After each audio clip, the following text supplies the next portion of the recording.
Hi, welcome to Doc Academia Classroom. We will discuss chronic kidney disease today. Open your lecture sheet. This audio lecture will help you for your rapid preparation.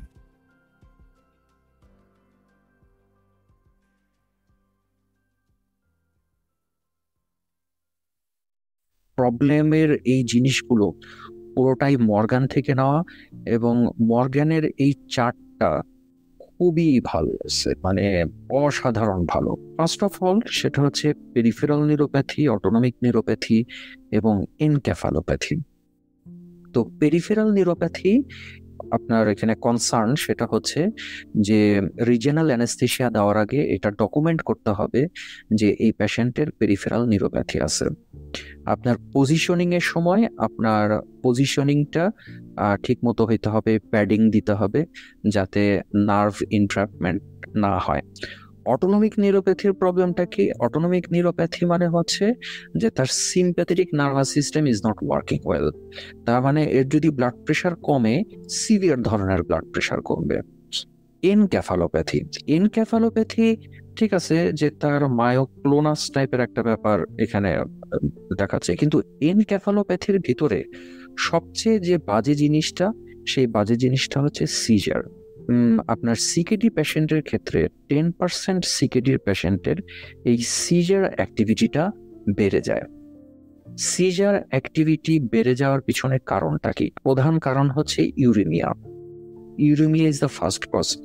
Uraemia গিয়ে blood brain ব্যারিয়ারের পারমিয়েবিলিটিটাকে বাড়ায় দেয়, এবং blood brain barrier তখন মানে প্রচুর পরিমাণে ফ্লুইড অ্যাকোমোডেট করতে পারে, তার মানে সেরেব্রাল এডিমা হয়। আরেকটা যেটা করে ইউরেমিয়া, সে গাবা রিসেপ্টরকে ইনহিবিট করে এবং এনএমডিএ রিসেপ্টরকে সে স্টিমুলেট করে, এবং এই দুইটা করার মাধ্যমে সিজার থ্রেশহোল্ড যেটা, সেটাকে সে কমিয়ে দেয়। আপনার এই সিজার প্রবলেমের হিস্ট্রিটা এটা আপনাকে প্রি অ্যানেস্থেসিয়া চেকআপে নিতে হবে। অটোনমিক নিউরোপ্যাথির যে টেস্ট সেটা আপনাকে প্রি অ্যানেস্থেসিয়া চেকআপে করতে হবে। যে অটোনমিক নিউরোপ্যাথির টেস্ট কি? 1 নম্বর টেস্ট হচ্ছে পোস্চুরাল হাইপোটেনশন। তার রেস্টিং ট্যাকিকার্ডিয়া থাকবে, তার হার্ট রেট ভ্যারিয়েবিলিটি যেটা, সেই হার্ট রেট ভ্যারিয়েবিলিটিটা ডিমিনিশড হবে, কিন্তু প্রধান টেস্ট হচ্ছে পোস্চুরাল হাইপোটেনশন, এটা আপনাকে করতে হবে। কার্ডিওভাস্কুলারের ভিতরে আপনার ফ্লুইড ওভারলোড হচ্ছে, ভালভুলার ক্যালসিফিকেশন মানে মাইট্রাল স্টেনোসিস এবং অ্যাওর্টিক স্টেনোসিস হচ্ছে। এখানে একটা জিনিস দেখেন, ক্যালসিফিকেশন। আপনার সিকেডির একটা প্রবলেম হচ্ছে হাইপোক্যালসেমিয়া, কিন্তু বডির সব জায়গাতে গিয়ে ক্যালসিয়াম জমা হয়, মানে বডির সব জায়গাতে ক্যালসিয়ামটা জমা হয়ে আমাদের যে প্রবলেমটা এই হাইপোক্যালসেমিয়া, এটা কিন্তু একটা অন্যতম প্রধান কারণ এই এন্ডোথেলিয়ামের যে অ্যাবনর্মালিটি, মানে আপনার অ্যাথেরোস্ক্লেরোসিস, এখানেও গিয়ে ক্যালসিয়াম জমা হয়। হার্টের ভিতরে ভালভে গিয়ে আপনার ক্যালসিয়াম জমা হচ্ছে। কন্ডাকশন সিস্টেমের যে ডিফেক্টটা হচ্ছে, এটাও কিন্তু ক্যালসিয়ামের একটা ইফেক্ট, যে কন্ডাকশন সিস্টেমের ডিফেক্টটা হচ্ছে। তার মানে বডির এবং বোনস ক্ষয়ে যায়, এখানে অস্টিওপোরোসিস হয়, বোনস ক্ষয়ে যায়, মানে সে বোনস থেকে সমস্ত ক্যালসিয়াম নিয়ে সে বডিতে দেওয়ার চেষ্টা করে, কিন্তু আলটিমেটলি বডি সেটাকে ধারণ করতে পারে না।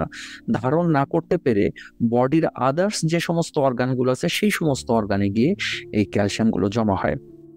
তো এইটার ক্যালসিয়াম ডেফিসিয়েন্সি হওয়ার কারণ আছে, কারণ হচ্ছে আপনার ভিটামিন ডি এর ডেফিসিয়েন্সির কারণে ক্যালসিয়াম এটার কমতে হয়। তো আমরা অত ডিপে যাচ্ছি না, বাট এইটা একটু খেয়াল রাখেন যে হার্টের ভিতরে যে আপনার অ্যারিথমিয়া হচ্ছে, আর এই কন্ডাকশন ব্লক হচ্ছে, এবং তার সাথে ভালভুলার ক্যালসিফিকেশন, এই বিশেষ করে কন্ডাকশন ব্লক এবং ভালভুলার ক্যালসিফিকেশন, এটা হচ্ছে ক্যালসিয়ামের প্রবলেমের কারণে। অ্যারিথমিয়া এইটা মেইনলি হচ্ছে ইউরেমিয়ার জন্য, পেরিকার্ডাইটিস এটাও ইউরেমিয়ার জন্য, আর তার সাথে সাথে এখানে পেরিকার্ডিয়াল ইফিউশন হইতে পারে, এটাও ইউরেমিয়ার জন্য। আপনার হার্টের প্রত্যেকটা জিনিস আপনাকে একটু আলাদাভাবে দেখতে হবে, কারণ এই পেশেন্টটাকে আপনি ইকো দিবেন কি দিবেন না, এইটা নির্ভর করবে তার হার্টের কন্ডিশনের উপরে। আপনি একটা সিকেডির পেশেন্ট আসলেই যে আপনি তাকে ইকো দিয়ে দিবেন, ব্যাপারটা কিন্তু তা না। কারণ এটা সিকেডির স্টেজ আছে। এখন সিকেডির একটা পেশেন্ট ডায়াগনোসড, সে স্টেজ 2, আপনি সে আসছে মনে করেন একটা প্লাস্টিক সার্জারি করতে, আপনার হয়তো বা ব্র্যাকিয়াল প্লেক্সাস ব্লক দিবেন, তাহলে সেক্ষেত্রে আপনার ইকো এখানে দিবেন কিনা, ইট ডিপেন্ডস অন কয়েকটা জিনিস। এক নম্বর কথা হচ্ছে যে এক্সটেন্ট অফ দ্য সার্জারি। যখনই পরীক্ষার খাতায় আনসার করতে যাবেন যে কোনো জিনিস, আপনি তখনই এই আনসারটাকে, এটা ইম্পর্ট্যান্ট যে আপনি ভেঙে ফেলবেন, মানে আনসার প্যাটার্নটাকে আপনি ভেঙে ফেলবেন, যে আমি পেশেন্টকে ইকো দিব কিনা, ইট will depend on certain things. আপনি দিবেন, কিন্তু দিবেন কিনা ইট will depend on certain things. এক নাম্বার হচ্ছে যে পেশেন্টের কন্ডিশন, 2 নাম্বার হচ্ছে যে সার্জারি কি হচ্ছে, 3 নাম্বার হচ্ছে যে সার্জারির এক্সটেন্টটা কত, সার্জারির ডিউরেশনটা কত, এর উপর, এবং আপনার ইন্ট্রাঅপারেটিভ পিরিয়ডে আপনার যে সার্জিক্যাল স্ট্রেস রেসপন্স হইতে পারে, সেই স্ট্রেস রেসপন্সটা কতটুকু হইতে পারে, এই জিনিসগুলোর উপর আপনি ডিপেন্ড করে আপনি পেশেন্টটাকে ইকো দিবেন। এবং সেটা আপনি অবশ্যই এই হার্ট কন্ডিশনগুলোর উপরে আপনাকে খেয়াল রাখতে হবে যে তার এগুলো আছে কিনা। তাহলে হার্টের ভিতরে মনে রাখার জন্য আমাদের 3টা ভাগে ভাগ করতে পারি। একটা হচ্ছে যে ফ্লুইডের ব্যাপার, ফ্লুইড ওভারলোড এবং কনজেস্টিভ কার্ডিয়াক ফেলিওর। কিছু আছে ইউরোমিয়ার প্রবলেম। ইউরোমিয়ার প্রবলেম কি? পেরিকার্ডাইটিস, ইফিউশন এবং আপনার অ্যারিথমিয়া, ইউরোমিয়ার প্রবলেম। আর কিছু আছে এক্সেসিভ ক্যালসিয়াম ইনডিউসড ব্লক জনিত প্রবলেম, সেটা হচ্ছে এই কন্ডাকশন ব্লক, তারপর হচ্ছে যে ভালভুলার ক্যালসিফিকেশন। এরপরে আপনার প্রবলেম হচ্ছে লাংসে আপনি যদি আসেন, তাহলে আমাদের ফ্লুইড ওভারলোডের কারণে আমাদের পালমোনারি ইডিমা হয়ে গেল। পালমোনারি ইডিমার ভিতরে এখানে কিন্তু অনেকগুলো ক্লাসিফিকেশন আছে, আমরা ওদিকে যাব না। পরীক্ষার হলে আপনাকে এভাবে বলার দরকার নাই interstitial edema and alveolar edema. তখনই আপনি টিচারকে আমন্ত্রণ জানাচ্ছেন যে what is the difference between interstitial edema এবং অ্যালভিওলার ইডিমা, বলো। এত কিছু বলার দরকার নেই, আপনি বলবেন পালমোনারি ইডিমা অথবা আপনি বলবেন অ্যালভিওলার ইডিমা। ওকে। প্লুরাল ইফিউশন, যেটা এই প্লুরাল ইফিউশনটা মেইনলি হয় হচ্ছে আপনার ইউরোমিয়ার কারণে। তাহলে ইডিমা সেটা হচ্ছে ফ্লুইড ওভারলোড, আর একটা হচ্ছিল যে ইউরোমিয়া। জিআইটি প্রবলেম এখানে মেইনলি হচ্ছে গাটের মোশন, যেটা সে মোশনটা কমে যায়। আমি যদি পুরো এই জিআইটি প্রবলেমটাকে এক কাতারে নিয়ে আসি, গাটের ফরওয়ার্ড মুভমেন্টটা কমে যাবে, তার মানে আপনার এই অ্যাডাইনামিক আইলিয়াস হবে, আপনার ডিলেইড গ্যাস্ট্রিক এমটিং হবে, এবং তার সাথে সাথে ইউরোমিয়ার কারণে আপনার এই হেমোরেজ তৈরি হয়। এখানে বিভিন্ন জায়গাতে স্পট তৈরি হয়, হেমোরেজিক স্পট তৈরি হয়, যেখান থেকে আপনার ব্লিডিং হতে পারে, এবং এই সমস্ত পেশেন্টের আপনার স্টুল টেস্ট কিন্তু ব্লাডের জন্য পজিটিভ হয়। আবার ইউরোমিয়ার কারণেই অ্যাসিডিটি হতে পারে এবং অ্যানোরেক্সিয়া, নাউসিয়া, ভমিটিং হতে পারে। তার মানে এই সমস্ত পেশেন্টগুলা আপনার কি হয়, সেটা হলো যে 2টা, একটা হচ্ছিল যে ইউরোমিয়া আর একটা হচ্ছে autonomic neuropathy. Delayed gastric emptying যেটা, সেটা হচ্ছে অটোনমিক নিউরোপ্যাথি। এর আগে আমরা যেটা পড়েছিলাম, অটোনমিক নিউরোপ্যাথি হয়, তার পোস্চুরাল হাইপোটেনশন হয়, সে ব্লাড প্রেশার ধরে রাখতে পারে না, তার সিম্প্যাথেটিক অ্যাক্টিভিটিটা ইজ নট নর্মাল, এবং তার প্যারাসিম্প্যাথেটিক অ্যাক্টিভিটিও ইজ নট ওয়ার্কিং ওয়েল। তো তার মানে তার ফরওয়ার্ড মুভমেন্ট হবে না। আর একটা হচ্ছে ইউরোমিয়ার কারণে তার ব্লিডিং টেন্ডেন্সি হবে এবং তার হাইপার অ্যাসিডিটি হবে। তো অ্যাজ এ হোল পুরা কন্ডিশনটা কি তৈরি করবে, যে এই পেশেন্টটা মানে ফর দ্য আইন ফর র্যাপিড সিকোয়েন্স ইনটিউবেশন বা র্যাপিড সিকোয়েন্স ইন্ডাকশন, আপনি যা বলেন না কেন, ওইটাও ইট উইল ডিপেন্ড, যে আসলে পেশেন্টের কন্ডিশনের উপর ডিপেন্ড করবে, সার্জারির উপর ডিপেন্ড করবে। ওভারঅল মানে সব সিকেডির পেশেন্টকেই যে আপনি আরএসআই করবেন ব্যাপারটা তা না।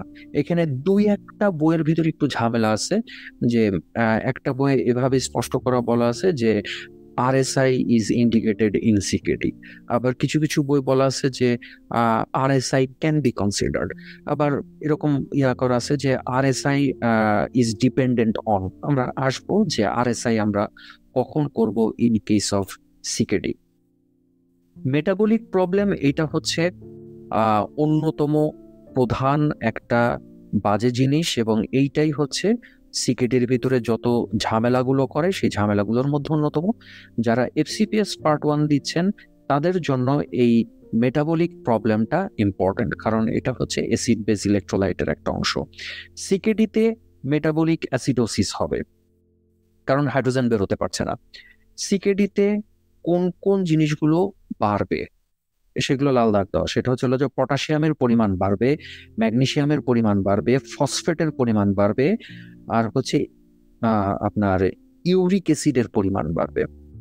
যেখানেই পটাশিয়ামের পরিমাণ বাড়ে সেখানেই ম্যাগনেসিয়ামের পরিমাণ বাড়ে, আর যেখানেই ম্যাগনেসিয়ামের পরিমাণ বাড়ে সেখানে ক্যালসিয়ামের পরিমাণ কমে।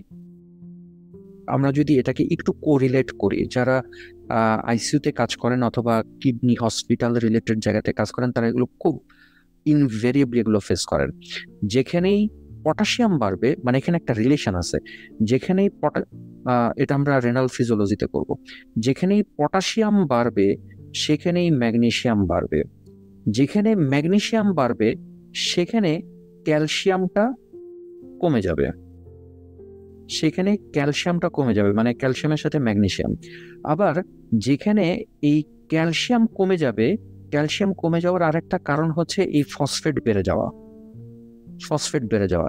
তার মানে এই যে এই ম্যাগনেসিয়াম, তারপর হচ্ছে ফসফেট, আর হচ্ছে ক্যালসিয়াম, এগুলো হচ্ছে একটা আরেকটার ব্যস্তানুপাতিক। তো আর হাইপোন্যাট্রিমিয়াটা এইটা এইটা মেইনলি হচ্ছে ডাইলিউশনাল হাইপোন্যাট্রিমিয়া, মেইনলি ডাইলিউশনাল হাইপোন্যাট্রিমিয়া। হাইপোক্যালসিমিয়ার কজ যদি বলেন, হাইপোক্যালসিমিয়ার কজ হচ্ছে ভিটামিন ডি তৈরি করতে পারে না কিডনি, কারণ ভিটামিন ডির যেটা হচ্ছে ফাইনাল প্রোডাক্ট ক্যালসিট্রিয়ল 125 ডাইহাইড্রক্সিকোলিক্যালসিফেরল, সেটা কিডনিতে এসে ম্যাচুরেশন হয়। যেহেতু কিডনি ফেইলর, সেজন্য ওটা হতে পারছে না। এবং এই ক্যালসিট্রিয়লের কাজ হচ্ছে সে ইন্টেস্টাইনে গিয়ে ক্যালসিয়ামকে অ্যাবজর্ব করবে, কিন্তু যেহেতু সেই ক্যালসিয়ামকে অ্যাবজর্ব করতে পারছে না, তার কারণে আমাদের বডিতে ক্যালসিয়াম ঢুকছে না, হাইপোক্যালসিমিয়া হচ্ছে। এবং এই হাইপোক্যালসিমিয়া হওয়ার কারণে আপনার প্যারাথাইরয়েড হরমোন যেটা, সেই প্যারাথাইরয়েড হরমোনের ওভার অ্যাক্টিভিটি হবে, কারণ বডিতে ক্যালসিয়াম নাই। তাহলে এখানে সেকেন্ডারি হাইপার প্যারাথাইরয়েডিজম হবে। এবং প্যারাথাইরয়েড হরমোন তখন কি করবে, বোন থেকে ক্যালসিয়াম সে কুটাই কুটাই নিয়ে আসবে। তার মানে বোনের তখন অস্টিওপোরোসিস ডেভেলপ করবে, everything is inter related. Osteoporosis develop করবে, বোন তখন অনেক নাজুক হয়ে যাবে, এদের ফ্র্যাকচার হওয়ার পসিবিলিটি অনেক বেশি। যার কারণে ওল্ড এজের একটা পেশেন্টের ফ্র্যাকচার হলে অবশ্যই আপনাকে সিকেডি রুল আউট করতে হবে। বডির অন্যান্য জায়গাতে, যে বিশেষ করে ভালভ এবং এন্ডোথেলিয়ামে, এখানেও কিন্তু ক্যালসিয়াম বোন থেকে বের হয়ে আসে, এই সমস্ত জায়গাতে ক্যালসিয়ামগুলো ঢোকে। একটা খুব বড় প্রবলেম হচ্ছে অ্যালবুমিন কমে যায়। কারণ কি, কিডনির পোরগুলো বড় হয়ে যায়। সিকেডি মানে কি, কিডনি ফেইলর, যার কারণে কিডনি যে আপনার গ্লোমেরুলাসে যে এন্ডোথেলিয়াম এর যে জাংশন গুলো থাকে, সেটার পোরগুলো বড় হয়ে যায়, যে সবগুলো অ্যালবুমিন তখন বের হয়ে যায়। এরপরে আপনার হেমাটোলজিক্যাল ইস্যুর ভিতরে আপনার এনিমিয়া আছে, প্লেটলেটের ডিসফাংশন আছে, লিউকোসাইটের ডিসফাংশন আছে, নট থ্রোম্বোসাইটোপেনিয়া। একদম কিন্তু থ্রোম্বোসাইটোপেনিয়া যদি লেখেন, একদম মানে মন খারাপ করবে আপনার টিচার, মানে এটা অন্যায় হবে। নট থ্রোম্বোসাইটোপেনিয়া, এটা হচ্ছে প্লেটলেটের ডিসফাংশন, আর একটা হচ্ছে লিউকোসাইটের ডিসফাংশন। এন্ডোক্রাইন কি, এন্ডোক্রাইন হচ্ছিল যে গ্লুকোজ ইনটলারেন্স। এখানে গ্লুকোজ ইনটলারেন্স মানে এই না যে গ্লুকোজের প্রোডাকশন বেড়ে যাচ্ছে, এখানে মেইনলি হচ্ছে ইনসুলিনের মানে কাজ করার সামর্থ্য কমে যাচ্ছে, মানে ইনসুলিনের রেজিস্ট্যান্স ডেভেলপ করতেছে। আর হাইপার প্যারাথাইরয়েডিজম সেকেন্ডারি, এটা তো আমরা বললাম। ট্রাইগ্লিসারাইডের পরিমাণটা বেড়ে যাচ্ছে। অস্টিওডিস্ট্রফি, এটা নিয়ে আমরা বললাম। স্কিনে আপনার প্রুরাইটাস ডেভেলপ করতে পারে, এটা ইউরেমিয়ার কারণে। এরপরে এই সেম চার্টটা, এটা মর্গানে আছে, এটা হচ্ছে ডায়ালাইসিসের কমপ্লিকেশন কি। কারণ একটা সিকেডির একটা পেশেন্ট, আপনি যখনই প্রিয়ানেস্থিসিয়া চেক আপে যাবেন, সেই সময় আপনাকে অবশ্যই তার ডায়ালাইসিসের কমপ্লিট হিস্ট্রি আপনাকে নিতে হবে।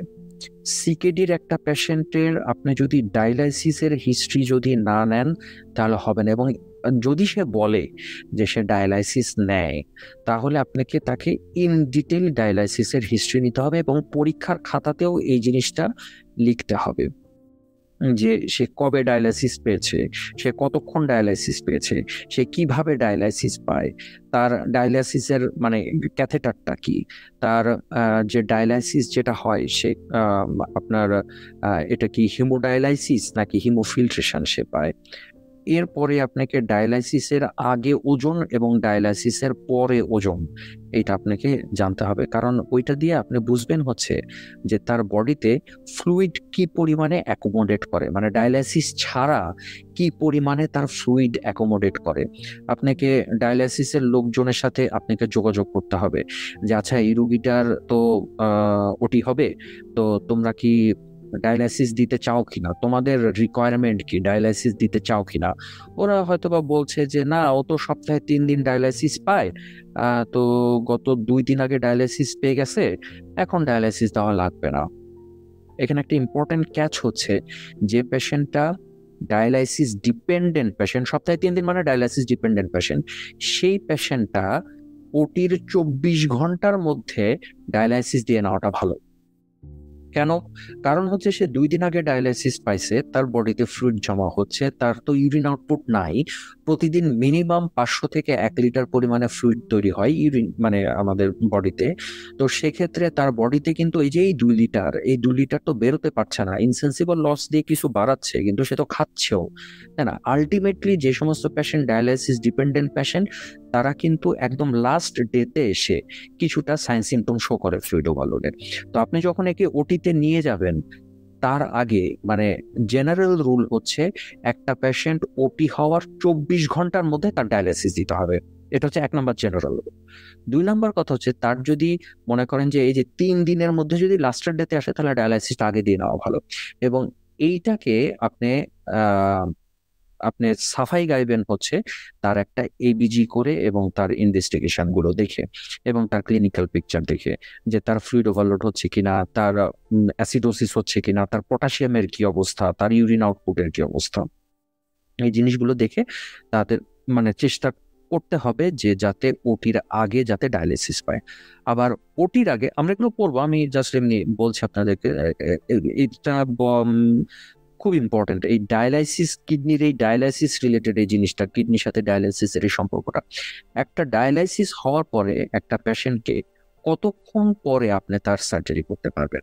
নর্মালি যদি ওটির আগে যদি ডায়ালাইসিস লাগে সেটা হেপারিন ফ্রি হলে ভালো, কিন্তু দেখা যায় যে যদি সে হিমোডায়ালাইসিস পায়, হিমোফিল্ট্রেশন নয় হিমোডায়ালাইসিস পায়, বা ঠিক আছে হিমোফিল্ট্রেশন পাইতে পারে যদি ব্লাড প্রেশার কম থাকে, তাহলে হেপারিন অনেক সময় না দিয়ে পারা যায় না, হেপারিন দেওয়াই লাগে।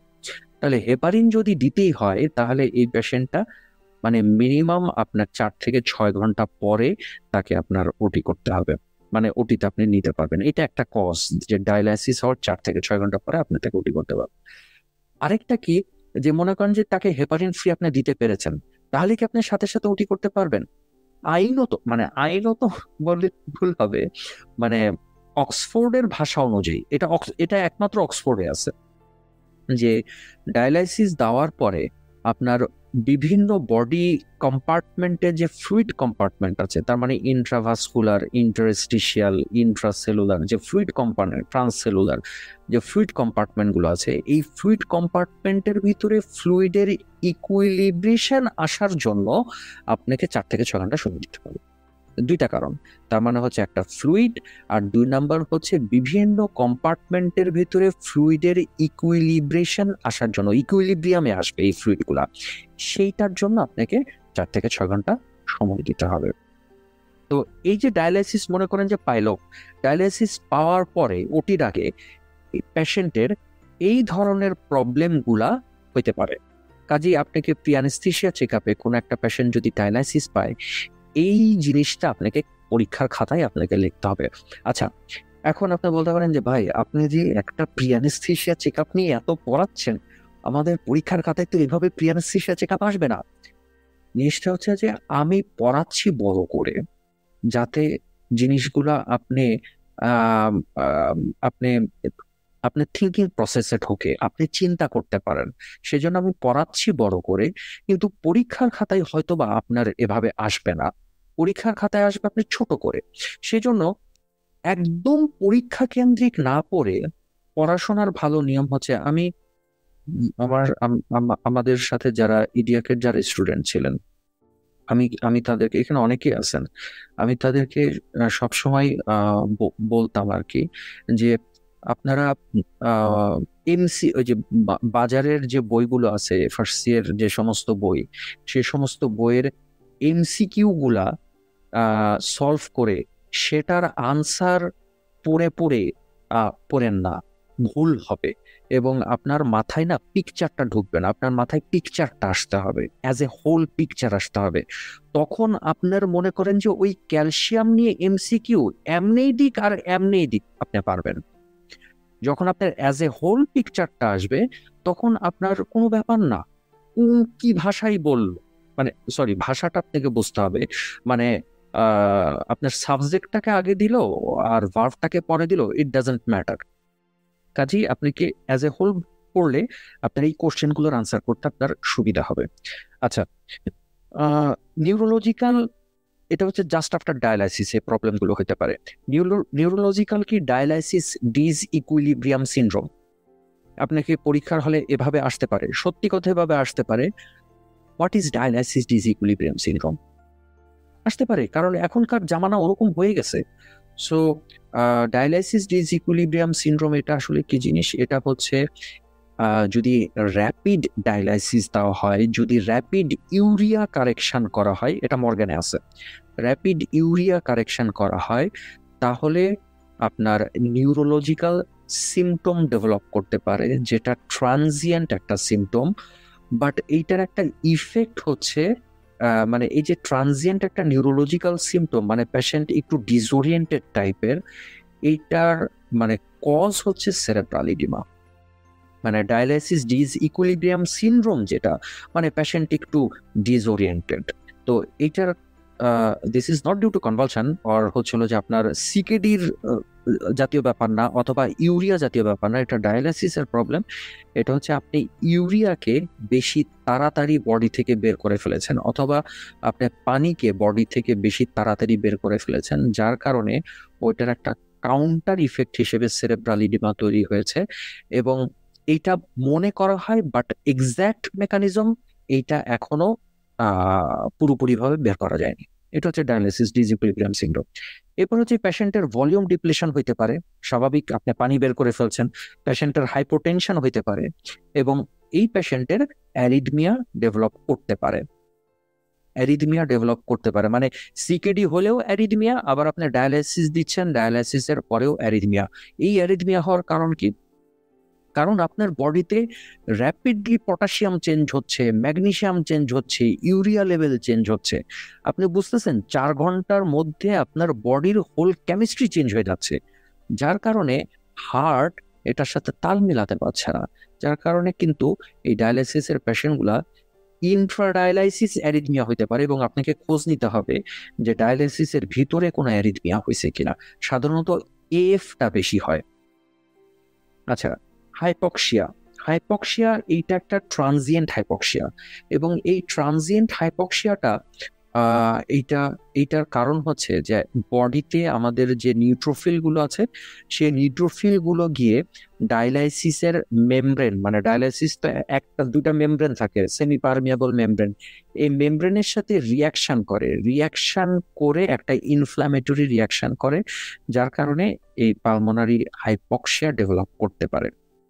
হেমাটোলজিক্যাল, আপনার রেসিডুয়াল অ্যান্টিকোয়াগুলেন্ট, বাকিগুলো আপনার খুব একটা দরকার নাই। মেটাবলিক পটাশিয়াম বেরিয়ে যাচ্ছে, প্রচুর পরিমাণে প্রোটিন বেরিয়ে যাচ্ছে। স্কেলেটাল, এটা হচ্ছে মেইনলি মায়োপ্যাথি, বাকিগুলো তো হচ্ছে ক্রনিক, মেইনলি হচ্ছে মায়োপ্যাথি। কারণ মায়োপ্যাথির এখানে খুব it is due to mainly হচ্ছে ফসফেট, আর ইনফেকশন হচ্ছে পেরিটোনাইটিস আর হেপাটাইটিস, এটা হচ্ছে ক্রনিক ইয়ার। পেরিটোনাইটিস মেইনলি হচ্ছে যে সমস্ত পেশেন্ট পেরিটোনিয়াল ডায়ালাইসিস পায় তাদের পেরিটোনাইটিস। সিকেডির ডেফিনেশন খুব ইম্পর্টেন্ট। সিকেডির ডেফিনেশন বলার সময় আপনাকে অবশ্যই এটা জিএফআর দিয়ে আপনি সহজভাবে বলেন ভাই, আপনাকে অন্য কোনো জায়গা, অন্য কোনো ডেফিনেশন আপনার বলার দরকার নাই, কারণ এইটাই জিএফআর দিয়ে যে ডেফিনেশনটা, এইটাই হচ্ছে, এইটাই আপনার মর্গ্যানে আছে, এইটাই আপনার স্মিথে আছে, এটা স্টোরটিং এ আছে। Just GFR less than 60 ml per minute. এখানে একটা ইম্পর্টেন্ট ব্যাপার হচ্ছে যে আপনাকে 1.73 মিটার স্কোয়ার এই কথাটা আপনাকে লিখতে হবে। আর সবচেয়ে ইম্পর্টেন্ট যেটা, যে GFR less than 60 for more than 3 month এই কথাটা আপনাকে লিখতে হবে। আচ্ছা, সিকেডির ক্লাসিফিকেশন, এই ক্লাসিফিকেশনটা এটা হচ্ছে কেডিআই জিও ক্লাসিফিকেশন। এটা হচ্ছে একটা কিডনির একটা বডি। তো আপনাদের অ্যালবুমিনের এই ক্লাসিফিকেশনটা এটা লাগবে না। আপনার মেইনলি যেটা সেটা হচ্ছে এই জিএফআর এর এই ক্লাসিফিকেশনটা আপনার লাগবে। এটা সব পরীক্ষায় লাগবে, এটা আপনার ডিপ্লোমাতে লাগবে, এফসিপিএস এ লাগবে, সব পরীক্ষাতে লাগবে। এখানে একটু মনে রাখার জন্য আমি জাস্ট করতে চাচ্ছি যে একটু মনে রাখার জন্য এইটাকে আপনারা কিভাবে পড়বেন। একটা হচ্ছে আপনার এই যে গ্রুপ 3, যেটা 3 কে 2 ভাগে ভাগ করা হয়েছে, 3A আর হচ্ছে 3B। মাঝখানের এটা দেওয়ার দরকার নাই, মাঝখানের এটা আপনার খুব একটা ইম্পর্টেন্ট না। তো গ্রুপ 3A যেটা মানে গ্রেড 3A, এই গ্রেড 3A দেখেন 45 থেকে 59, আপনি এটাকে 60 বানিয়ে দেন, 45 থেকে 60। আর 3B এখানে 30 আছে, মানে আমার কথা হচ্ছিল যে এই 3-এর সাথে রিলেটেড একটা জিনিস আমাকে চিন্তা করতে হবে, মানে আমার মাথায় চিন্তাতে আসতে হবে। তো গ্রুপ 3A এটা হচ্ছে 45 থেকে 60, 60 মানে হচ্ছে মানে 3 আর কি, মানে আমি যদি এভাবে চিন্তা করি, তাহলে গ্রুপ 3A এটা হচ্ছে 45 থেকে 60, আর 3B হচ্ছে এটা হচ্ছে আপনার 30 থেকে 45, মানে এখানে 30 আছে, এখানে 30 থেকে 45। আচ্ছা, আর নিচের গুলা এটা হচ্ছিল গ্রুপ 4, এটা হচ্ছিল যে 15, আর হচ্ছিল যে লেস দেন 50। তো এই ইয়াটা আপনার কি বলে, এই ক্লাসিফিকেশনটা আপনার অবশ্যই লাগবে। ইজিএফআর, ইজিএফআরটা কি জিনিস এটা আপনার লাগবে, এবং ইজিএফআর এর সূত্র এইটা আপনার লাগবে। আরেকটা কথা হচ্ছে যে ইজিএফআর আপনি কিভাবে মাপবেন এটা আপনার লাগবে। তো ইজিএফআর আপনি মানে জিএফআর আপনি দুভাবে মাপতে পারেন। একটা হচ্ছে ইনুলিন, এটা হচ্ছে গোল্ড স্ট্যান্ডার্ড ইনুলিন, আর একটা হচ্ছে ক্রিয়েটিনিন ক্লিয়ারেন্স। তো ক্রিয়েটিনিন ক্লিয়ারেন্স যেটা, এইটা ইনুলিনের চাইতে কম প্রিসাইজ, কারণ ক্রিয়েটিনিনটা কিডনিতে যেরকম আপনার ফিল্ট্রেশন হচ্ছে, কিন্তু এটার কোনো রিঅ্যাবজর্পশন হয় না, কিন্তু এটার কিছু সিক্রেশনও হয়, টিউবুলার সিক্রেশনও হয়, যার কারণে ক্রিয়েটিনটা আপনার জিএফআর এর জন্য ঠিক আছে, ইটস ওকে, এটা মাপার জন্য okay, but inulin is the gold standard. Okay fine, এই দুটা জিনিস গেল। এখন ইজিএফআর মানে হচ্ছে এস্টিমেটেড জিএফআর। এস্টিমেটেড জিএফআর, আচ্ছা আপনি জিএফআরটা মাপতেছেন কিভাবে? জিএফআর মাপতেছেন হচ্ছে 24 ঘন্টার ইউরিনটা জমায়, কিন্তু 2 ঘন্টার ইউরিন জমায়েও জিএফআরটা মাপা যায়। এখন ইজিএফআরটা কি? ইজিএফআরটা হচ্ছে একটা এস্টিমেটেড জিএফআর। এখন এস্টিমেটেড জিএফআর এর জন্য হচ্ছে এই সূত্র। সমস্যাটা হচ্ছে যে এই সূত্রটা যে 2 ব্যক্তি আবিষ্কার করেছে, সেই 2 ব্যক্তির নামটা আপনাকে জানতে হবে, যে Cockcroft Gault, Cockcroft Gault equation. Okay, এটা হচ্ছে ml per minute, not hour, ml per minute, ml per minute. আচ্ছা, আবার এখানে একটা ইম্পর্ট্যান্ট যেটা ব্যাপার সেটা হচ্ছে যে আপনার ওয়েট, যেটা আপনি এই ওয়েটের এখানে আপনার মানে এলবিডব্লিউ মানে হচ্ছে আপনার lean body weight. Lean body weight মানে আমরা একজনকে ওজনের দাঁড়িপাল্লায় দাঁড়ায় দিলাম, সেটা লিন বডি ওয়েট না, সেটা মানে অ্যাকচুয়াল ওয়েট। এখানে ওবেসিটি পড়ার সময় আপনারা দেখবেন যে ওখানে লিন বডি ওয়েট, তারপর হচ্ছে আইডিয়াল বডি ওয়েট, তারপর হচ্ছে actual body weight, adjusted body weight, এরকম 4টা ভাগ আছে। তো এটা হচ্ছে lean body weight. Lean body weight মানে হচ্ছে আমাদের গায়ে চর্বি টর্বি বাদ দিয়ে যে body weight, lean mass body weight. আচ্ছা, উপরে হচ্ছে বড়টা 140, মানে আমি এখন বলতেছি কিভাবে মনে রাখবো, আমার কথা হচ্ছে মনে রাখতে হবে আমাকে এই জিনিসটা। উপরে হচ্ছে 140। আচ্ছা, এইজ, এইজ 140 বিয়োগ age into lean body weight. এরপরে হচ্ছে আপনার ক্রিয়েটিনিনটা হচ্ছে মিলিগ্রাম পার ডিএলএ ক্রিয়েটিনিন।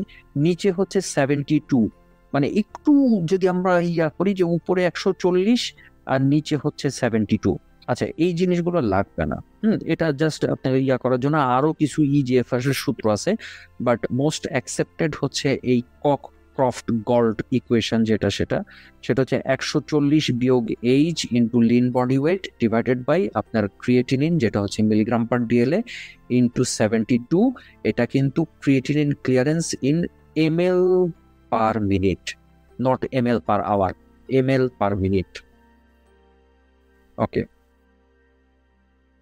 তো আমরা প্রি অ্যানেস্থেসিয়া চেক আপ করার সময়, সরি এখানকার ইয়াটা ভুল হয়েছে, আমরা প্রি অ্যানেস্থেসিয়া চেক আপ করার সময় আমরা কি কি জিনিস আমরা করব দেখব।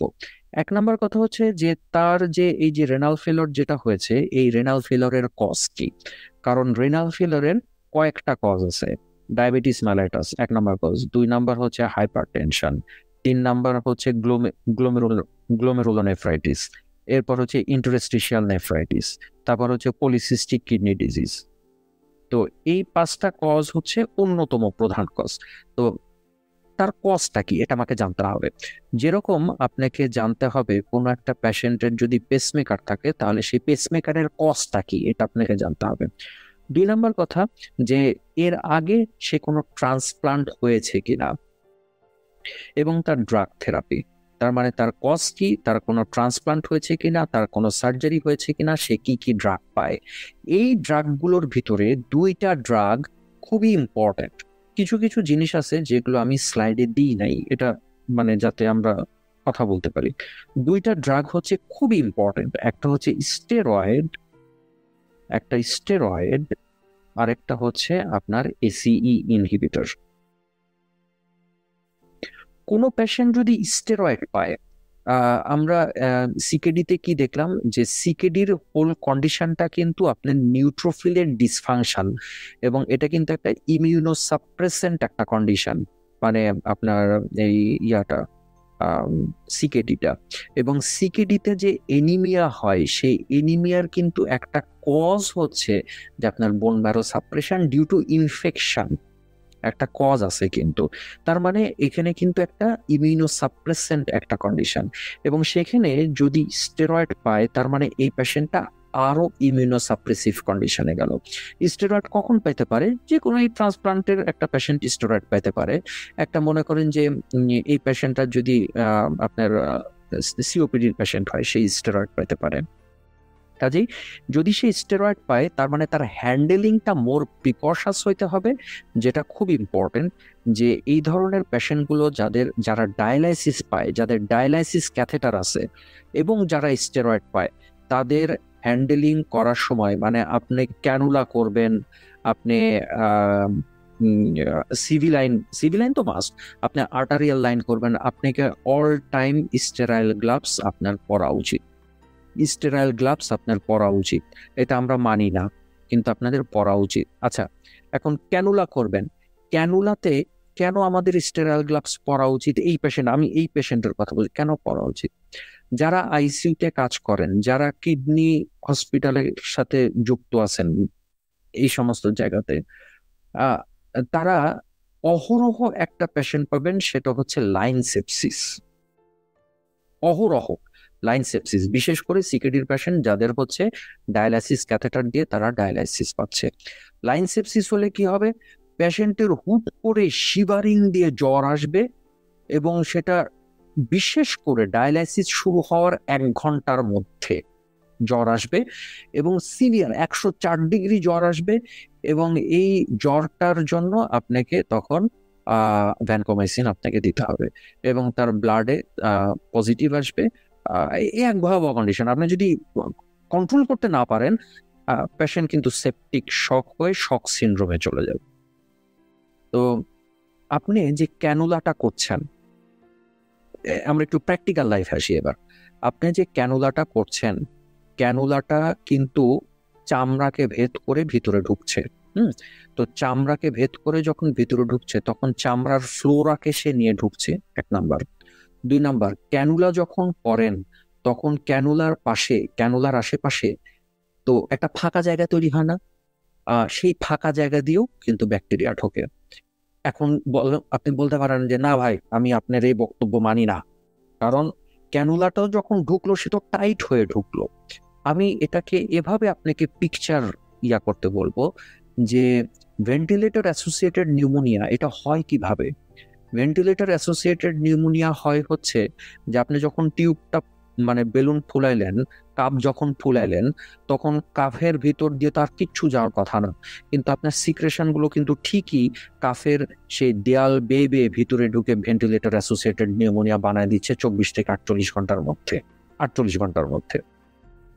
তো ওই টিউবের কাফের পাশ দিয়ে যদি ব্যাকটেরিয়া ঢুকতে পারে, আপনার ক্যানুলার পাশ দিয়ে ব্যাকটেরিয়া ঢুকতে পারে না? অবশ্যই ঢুকতে পারে। এবং এইটা অন্যতম মেকানিজম যে আপনার এই লাইন সেপসিস হওয়ার। আপনার ক্যানুলা, এই ক্যানুলাটা আপনি 3 দিন রাখতে পারেন একটা ক্যানুলা। তাহলে একটা ওটির পেশেন্ট ক্যানুলাটা 3 দিন আছে, তার ফ্লেভাইটিস ইজ ভেরি মাচ নর্মাল। এখন একটা ইমিউনোসাপ্রেসেন্ট পেশেন্ট, তার লাইন সেপসিসও নর্মাল। কাজেই আপনাকে যে পেশেন্ট স্টেরয়েড পাচ্ছে, যে স্টেজ 5-এর একটা পেশেন্ট স্টেরয়েড পাচ্ছে, ডায়ালাইসিস ডিপেন্ডেন্ট, তাকে অবশ্যই কমপ্লিট অ্যাসেপ্টিক কন্ডিশনে আপনাকে সবকিছু করতে হবে।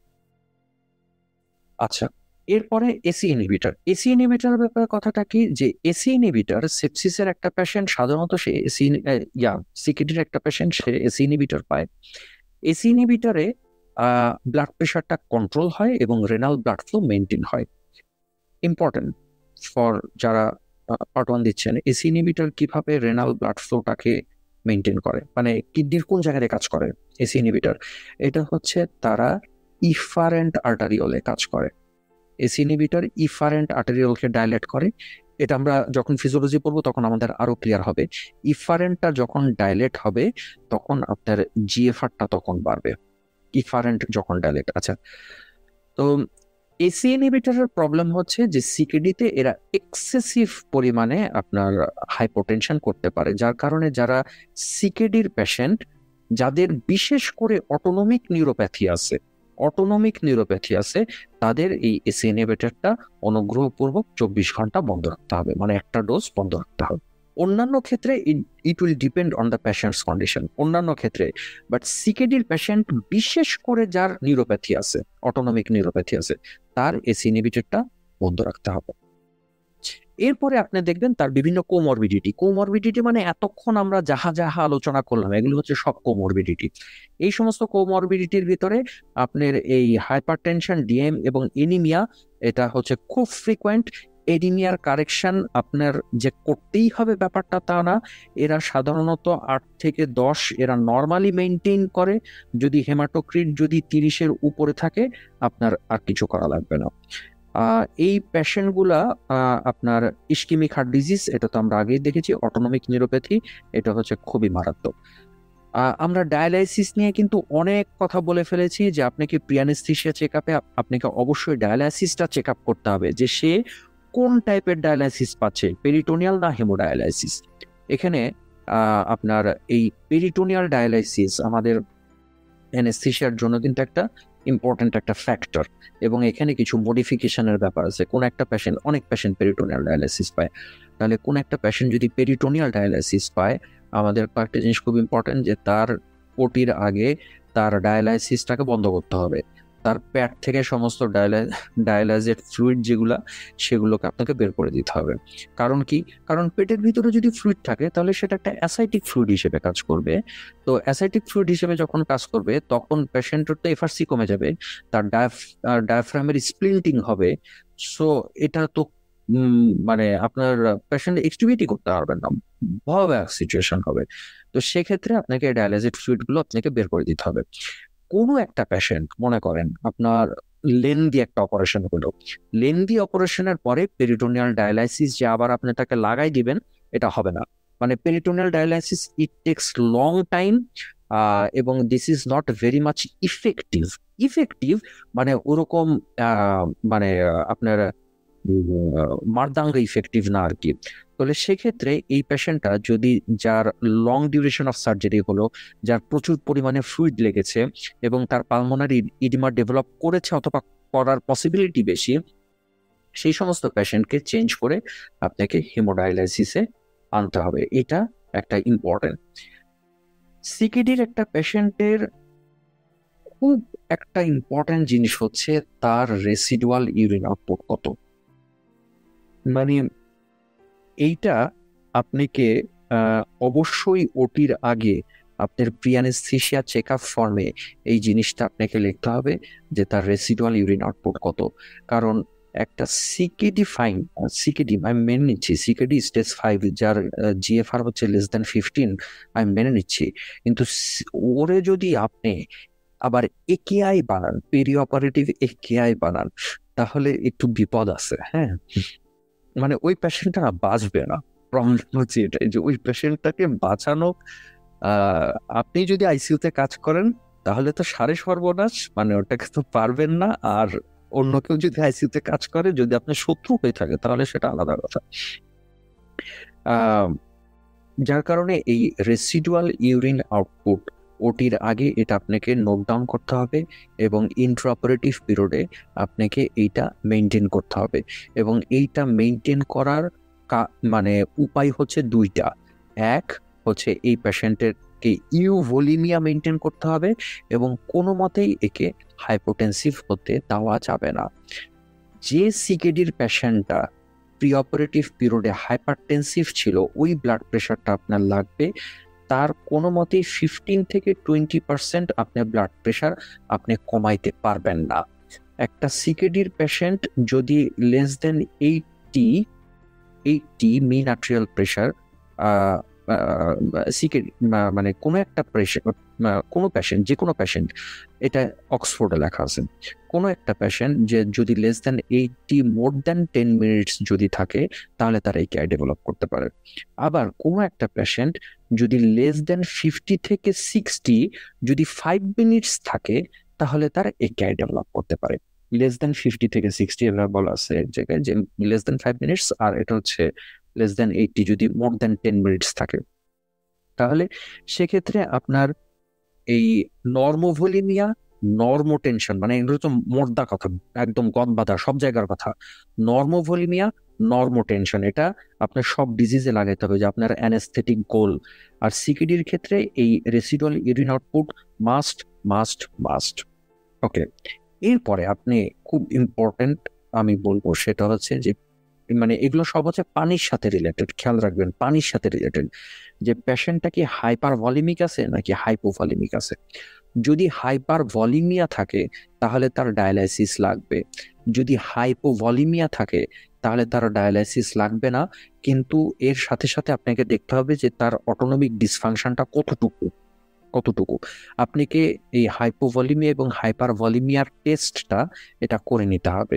যে হাইপার ভলিমিয়াতে আপনার জেভিপি রেস থাকবে, আপনার অ্যাসাইটিস থাকবে, আপনার পেরিফেরাল ইডিমা থাকবে, আপনার পালমোনারি ইডিমা থাকবে।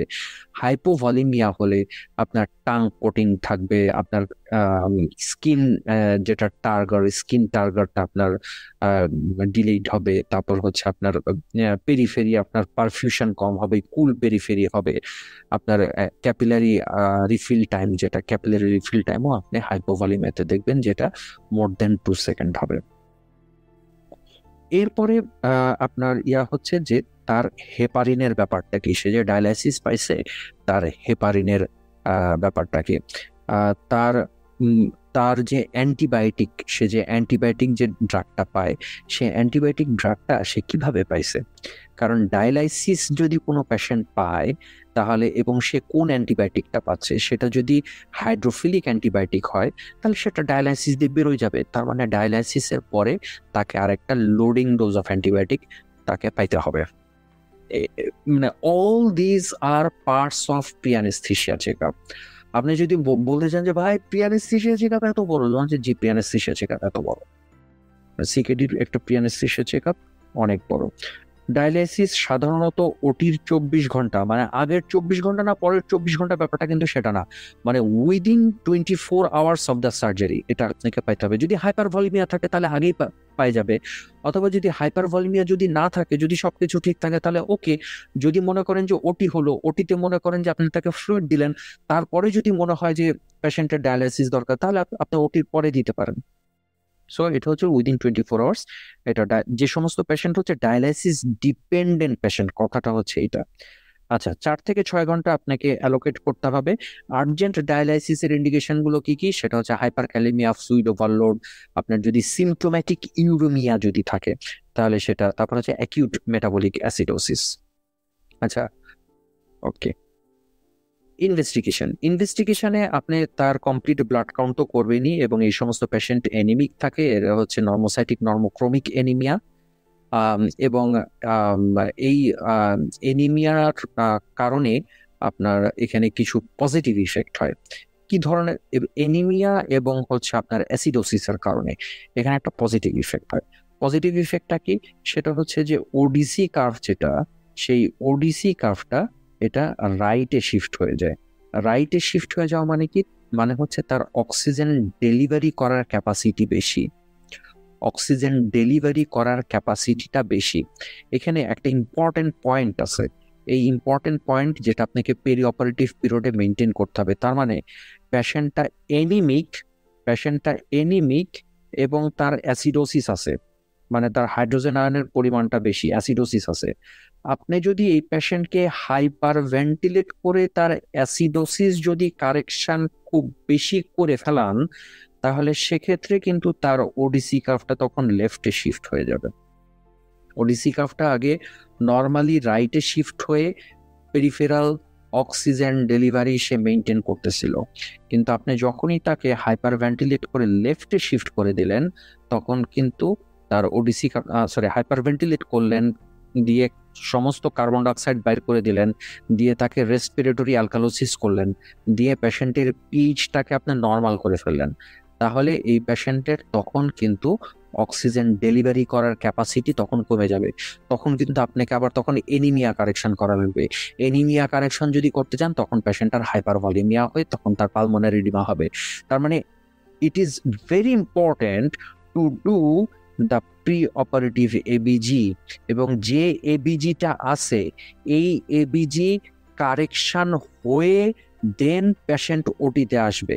জিনিসটা এরকম না যে 7.2 একটা পেশেন্ট আপনি তাকে ওটিতে নিয়ে ওটি শুরু করে দিলেন, আপনি বলে সার্জনকে বলে আসলেন কোনো চিন্তা করিস না বেটা, আমি ওটির ভিতরে হাইপার ভেন্টিলেট করে এর পিএইচ 7.35 করে ফেলবো।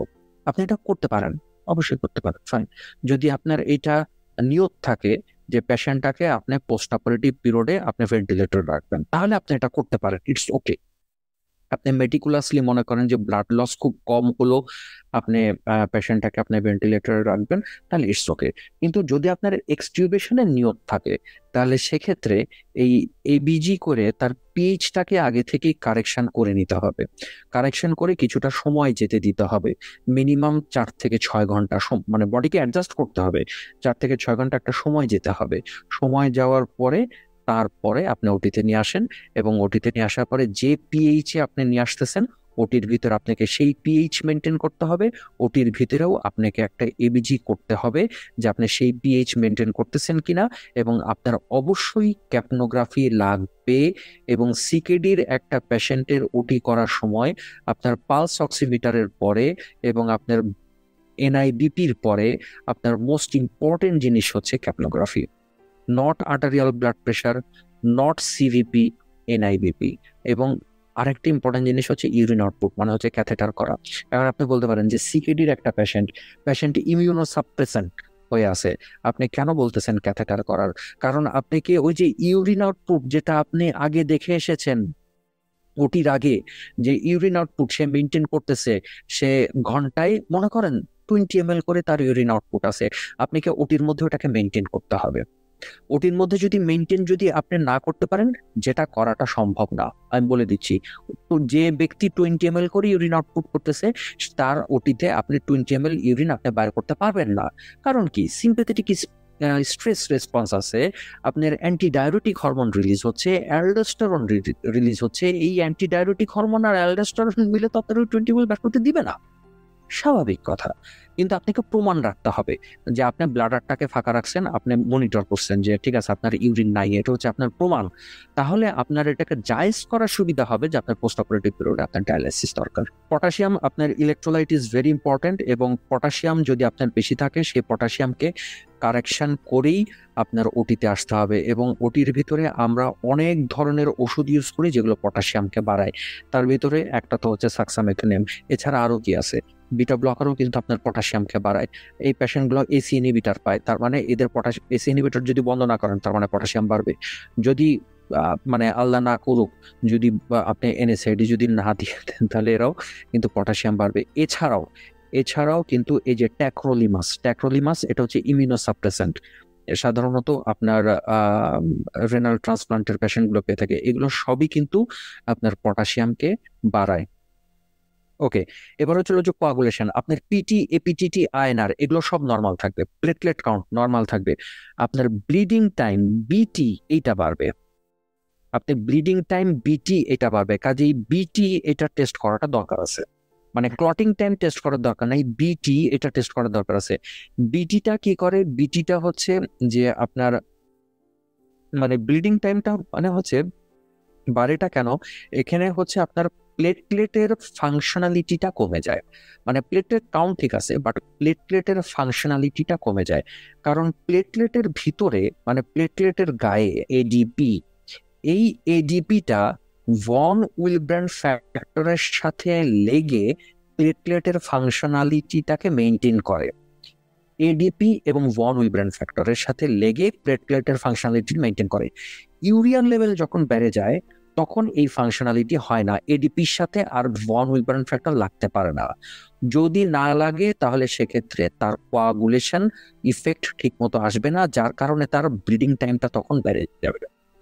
এবং যদি আপনার ব্লিডিং টাইম বাড়ে এবং যদি পেশেন্ট যদি কোনো হিস্ট্রি দেয় যে তার পাররেক্টাল ব্লিডিং হচ্ছে, যদি হিস্ট্রি দেয় পাররেক্টাল ব্লিডিং হচ্ছে, যদি হিস্ট্রি দেয় তার হেমাটেমেসিস হচ্ছে, যদি কোনো এন্ডোস্কোপি কোলোনোস্কোপিতে হিস্ট্রি থাকে যে তার ব্লিডিং স্পট আছে, এগুলো কিন্তু এন্ডোস্কোপি কোলোনোস্কোপি চলে আসে যে তার ব্লিডিং স্পট আছে, তখন সেক্ষেত্রে যদি আপনার পেরি অপারেটিভ পিরিয়ডে মনে হয় ব্লিডিং বেশি হচ্ছে, আপনার উপায় হচ্ছে একমাত্র ডেসমোপ্রেসিন। মানে ঠিক আছে, আপনি আরো অনেক জিনিস দিতে পারেন, আপনি ট্রানএক্সামিক অ্যাসিড দিতে পারেন, আপনি এফএফপি দিতে পারেন, আপনি ক্রায়ো দিতে পারেন, ইটস ওকে। বাট ডেসমোপ্রেসিনটা কি করবে? ডেসমোপ্রেসিন প্লেটলেটের ফাংশনালিটিটাকে বাড়াবে। সে এই এডিপি এবং ভন উইলব্র্যান্ড ফ্যাক্টরের ভিতরে যে একটা কেমিক্যাল লোচার হয়ে গিয়েছিল, যেটা মুন্না ভাইয়ের মতো, সেই কেমিক্যাল লোচারটাকে সে ঠিক করবে desmopressin. So desmopressin is very much important. এখানে হচ্ছে আপনার প্লেটলেট ট্রান্সফিউশন করে আপনার এই থ্রম্বোসাইটোপেনিয়াকে, বা এটা থ্রম্বোসাইটোপেনিয়া না, এটাকে বলে থ্রম্বোসাইটোপ্যাথি, এটাকে আপনি দূর করতে পারবেন না। ওকে, ডায়ালাইসিস দিলে পেশেন্টের কোয়াগুলেশন প্রোফাইল নর্মাল হয়, কারণ তখন ইউরিয়া লেভেল কমে যায়, তখন হচ্ছে আবার এই এডিপি এবং ভন উইলব্র্যান্ড ফ্যাক্টরের ভিতরে রিঅ্যাকশনটা ঠিক আছে। আর কি কি দেখতে হবে? আপনার ইজিএফআর দেখতে হবে, ইউরিয়া দেখতে হবে, ক্রিয়েটিন দেখতে হবে, চেস্ট এক্সরে, ইকো এবং এবিজি। ইকো কেন দেখবেন? কারণ ওই যে হার্টের এতগুলা লিস্ট, পালমোনারি ইডিমা থেকে শুরু করে আপনার আপনার ভালভুলার ডিফেক্ট থেকে শুরু করে আপনার অ্যারিথমিয়া, হাইপারট্রফি, তো এর ইকো করবেন না তো আপনি কার ইকো করবেন?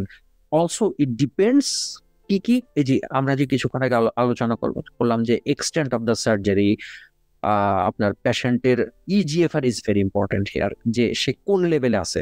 আপনি ইউরিয়া তো দেখতেছেন ফাইন, ইউরিয়া দেখে বোঝা যায় যে হার্টের কন্ডিশনটা কি হইতে পারে, ইটস ওকে। আপনি আপনি স্ট্যাটো দিয়ে দেখলেন যে হার্টের কন্ডিশনটা হইতে পারে, এখানে হার্ট সাউন্ড কম আসতেছে, একটা পেরিকার্ডিয়াল ইফিউশন হইতে পারে, ঠিক আছে। তো আপনি এক্সরেতেও দেখলেন পেরিকার্ডিয়াল ইফিউশন হইতে পারে, ইটস ওকে, মেনে নিলাম। কিন্তু এখানে খুব ইম্পর্টেন্ট বায়োমার্কার হচ্ছে ইজিএফআর এবং হচ্ছে ইউরিয়া। যার ইজিএফআর যত কম তার ইউরিয়া তত বেশি, তার তার complication rate, cardiac complication rate, তারপর হচ্ছিল যে হেমাটোলজিক্যাল কমপ্লিকেশন রেট তত বেশি। আচ্ছা, লাংসের ভিতরে আমরা এই আপনার কি বলে পালমোনারি এডিমা এবং প্লুরাল ইফিউশন।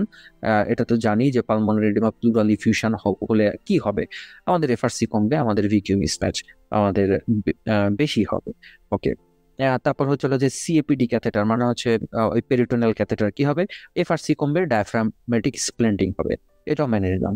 ইমিউনোসাপ্রেশন, এই সমস্ত পেশেন্টের খুব বেশি পসিবিলিটি থাকে ভেন্টিলেটর অ্যাসোসিয়েটেড নিউমোনিয়া তৈরি হওয়ার, যার কারণে আপনাকে টিউব দেওয়ার সময় আপনাকে গ্লাভস পরতে হবে। টিউবটা খুব মেটিকুলাস ওয়েতে দিতে হবে। টিউব দেওয়ার সময় মুখের কোনো জায়গাতে কাঁচ লাগানো যাবে না। আপনারা একটু খেয়াল করে দেখবেন যে টিউব দেওয়ার সময় কিন্তু আমাদের মুখের চারপাশের বিভিন্ন জায়গাতে লেগে কিন্তু একটা হজম বরল একটা কন্ডিশন করে ফেলে। এই কাজটা করা যাবে না। টিউব মানে একটু মেটিকুলাস ওয়েতে এই সমস্ত পেশেন্টগুলোকে দিতে হবে। এখন intraoperative care, first of all কোনো একটা পেশেন্ট ওটিতে ঢুকছে, আপনি ওটিতে ঢোকার সাথে সাথে আপনি পেশেন্টটা ওটিতে নিয়ে টিউব দিয়ে দিবেন না।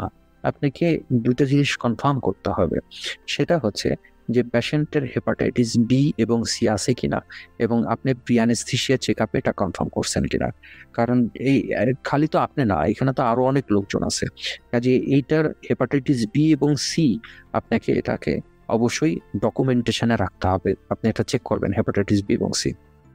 এই পেশেন্টের ইমিউনিটি যেহেতু অনেক কম থাকে, সেজন্য আমরা এগুলোকে অ্যাসেপ্টিক কন্ডিশন, টিউব দেওয়া থেকে শুরু করে ক্যানুলা করা থেকে শুরু করে এভরিথিং, আপনি গ্লাভস পরে এক্সিসল দিয়ে সবকিছু ক্লিন আপ করে আপনি তাকে অ্যাসেপ্টিক কন্ডিশনে করবেন। ভেনাস পাংচার, যখন কারো ফিস্চুলা থাকে সেই হাত আপনি ওই ওই ওই হাতের মধ্যে বিপি লাগানো নিষেধ, ওই হাতের মধ্যে ক্যানুলা করা নিষেধ। এবং মানে মনে করেন ফিস্চুলা উপরে আছে, আপার আর্মে আছে, আপনি নিচের দিকেও আপনি ক্যানুলা করতে পারবেন না, এক নাম্বার কথা। দুই নাম্বার কথা হচ্ছিল যে অপর হাত, মানে মনে করেন যে ফিস্চুলা তো সাধারণত বাম হাতে করে, তা আপনি ক্যানুলা করলেন ডান হাতে, তারপর বলেন যে আমি ক্যানুলাটা এই ডান হাতে এই ফোরামের দিকে করি, যে না, ক্যানুলা করার সবচেয়ে ভালো জায়গা মানে এবং সবচেয়ে সেফেস্ট জায়গা এবং রুগীকে আপনি বাঁচিয়ে দিলেন এরকম একটা জায়গা, সেটা হচ্ছে ডরসাম। সিকিউরিটি পেশেন্টের জন্য আপনাকে ডরসামে কেন, মানে আপনি এই যত, কারণ তার বাম হাতের ফিস্চুলা নষ্ট হয়ে যাবে এক সময়, তো আপনি ফিস্চুলা যখন নষ্ট হবে তখন এটা নিচে করবে, তখন এক সময় ডান হাতে আসবে নিচে করবে।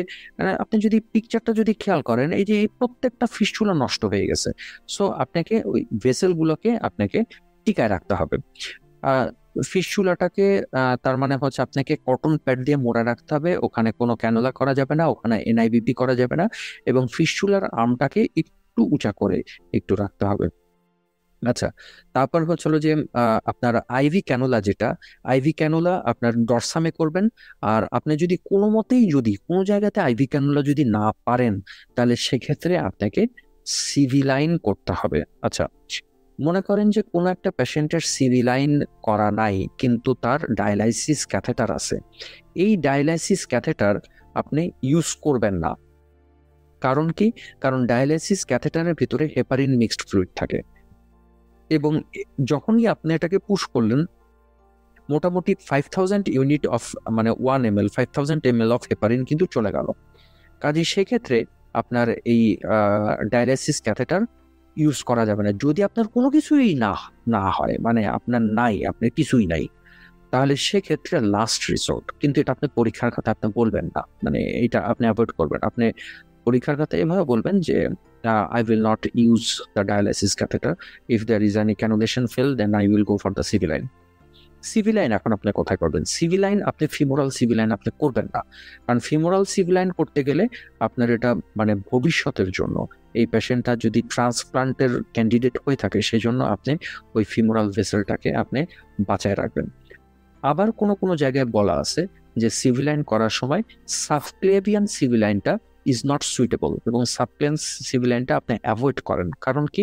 কারণ যার ডায়ালাইসিস ক্যাথেটার করা আছে, মানে ডায়ালাইসিস ক্যাথেটার যদি এদিকে করা থাকে, তাহলে সেই পেশেন্টের এই ডায়ালাইসিস ক্যাথেটারের জন্য এই সাবক্লেভিয়ান সিভি লাইন যেটা, সেটার ফাইব্রোসিস হওয়ার পসিবিলিটি থাকে, কারণ ডায়ালিসিস ক্যাথেটার অলরেডি আছে এখানে, সেজন্য একটা ফাইব্রোসিস হওয়ার পসিবিলিটি থাকে, কনস্ট্রিক্টেড হওয়ার পসিবিলিটি থাকে, এবং আপনি ক্যাথেটার ঢুকাইতে গেলে ঝামেলা হইতে পারে। তাহলে সেক্ষেত্রে আপনার অপোজিট সাইডে যদি এপাশে যদি আপনার ডায়ালিসিস ক্যাথেটার থাকে ডান সাইডে, আপনাদের বাম সাইডে আপনার ইন্টারনাল জুগুলার দিয়ে আপনি সিভি লাইনটা করেন। আর্টারিয়াল লাইন আপনার ঠিক আছে, যদি সার্জারি যদি বড় সার্জারি হয় তাহলে সেক্ষেত্রে আপনি আর্টারিয়াল লাইন করবেন, কিন্তু যদি মনে করেন যে স্কিন গ্রাফট তাহলে সেক্ষেত্রে তো আপনার আর্টারিয়াল লাইনের দরকার নাই, সেক্ষেত্রে আপনার এনআইবিপি। ফার্মাকোকাইনেটিক্সের জন্য যেটা আমাদের এফসিপিএস পার্ট 1 যারা দিচ্ছেন বা যে কোনো পরীক্ষার ভাইবার জন্য ইম্পর্টেন্ট, সেটা হচ্ছে যে এই সমস্ত পেশেন্টের ওরাল ড্রাগ অ্যাবজর্পশন করার ক্যাপাসিটি কমে যায়। ওরাল ড্রাগ অ্যাবজর্পশন করার ক্যাপাসিটি কমে যায়, কারণ কি? এক নম্বর হচ্ছে জিআই মোটিলিটি কমে যায়, 2 নম্বর কথা হচ্ছে যে এদের গ্যাস্ট্রিক পিএইচ পিএইচটা বেড়ে যায়, ইউরিয়ার কারণে পিএইচটা বেড়ে যায়, যার কারণে ওরাল ড্রাগ অ্যাবজর্পশন করার ক্যাপাসিটি কমে যায়। এদের ভলিউম অফ ডিস্ট্রিবিউশন বেশি হয়। হাইড্রোফিলিক যে সমস্ত ড্রাগ, সেই সমস্ত ড্রাগের জন্য এদের ভলিউম অফ ডিস্ট্রিবিউশন বেশি হয়, কারণ এদের বডিতে তো প্রচুর পানি, সেজন্য প্রচুর ভলিউম অফ ডিস্ট্রিবিউশন। কিন্তু এখানে একটা কথা আছে, সেটা হচ্ছে যে আপনার ক্লিনিক্যাল এক্সপেরিয়েন্সে মনে হইতে পারে যে একটা সিকেডির পেশেন্ট ইন্ডাকশন করার সাথে সাথে পেশেন্ট হাইপোটেনশনে চলে গেল, যেটা আমাদের সবার লাইফে এই এক্সপিরিয়েন্স আছে যে হাইপোটেনশনে চলে গেল। তো এই পেশেন্টটা হাইপোটেনশনে যাওয়ার পিছনে একটা তো কারণ হচ্ছে হাইপোভলিমিয়া।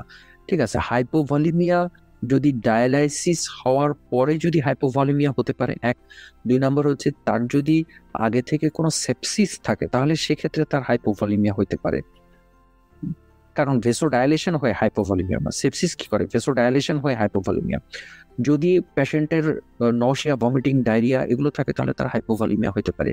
কিন্তু ইন জেনারেল সিকেডিতে একটা হাইপারভলিমিক একটা কন্ডিশন আপনি দেখতেছেন না, তার পালমোনারি ইডিমা, তার আপনার হার্ট ফেইলিওর, তার কার্ডিয়াক হাইপারট্রফি, এগুলো তো হাইপারভলিমিয়ার ফিচার।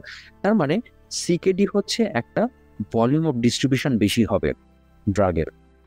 এখানে হাইপো অ্যালবুমিনিমিয়া হবে, অ্যালবুমিন লেভেল কমে যাবে। তার মানে যে সমস্ত ড্রাগ হচ্ছে অ্যাসিডিক ড্রাগ, সেই অ্যাসিডিক ড্রাগগুলো লাগে হচ্ছে আপনার অ্যালবুমিনের সাথে, সেই অ্যাসিডিক ড্রাগগুলো কিন্তু ফ্রি ড্রাগ হবে, আচ্ছা, আলফা 1 অ্যাসিড গ্লাইকোপ্রোটিন এইটার পরিমাণটা বেড়ে যাবে। আলফা 1 অ্যাসিড গ্লাইকোপ্রোটিন যে কোনো স্ট্রেসফুল কন্ডিশনে আলফা 1 অ্যাসিড গ্লাইকোপ্রোটিনের পরিমাণটা বেড়ে যায়। তাহলে হাইড্রোফিলিক ড্রাগ যেগুলা, সেই হাইড্রোফিলিক ড্রাগ ভলিউম অফ ডিস্ট্রিবিউশনের কারণে হাইড্রোফিলিক ড্রাগের পরিমাণ বেড়ে যাবে।